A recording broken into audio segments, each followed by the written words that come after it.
கர்த்தருடைய பரிசுத்த நாமத்திற்கு ஸ்தோத்திரம். கர்த்தருக்கு பிரியமானவர்களே, கடந்த நாட்களில் நாம் தொடர்ந்து போதகர் ஜான் ஜெபராஜ் அவர்களுக்காக ஜெபித்து வருகிறோம். ஜான் ஜெபராஜ் ஒரு பாலியல் குற்றவாளி.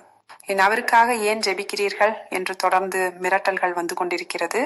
அவங்களுக்கு தெளிவா சொல்றோம், ஜான் ஜெபராஜ் அவர்கள் இந்த பாலியல் குற்றம் சுமத்தப்பட்டார். அவர் குற்றவாளியா நிரபராதியா அப்படின்னு முடிவு செய்ய நீதிமன்றம் இருக்கிறது. நீங்களும் நாங்களும் ஜெபிக்க வேண்டுமே தவிர நியாயம் தீர்க்கவோ தண்டிக்கவோ முடியாது.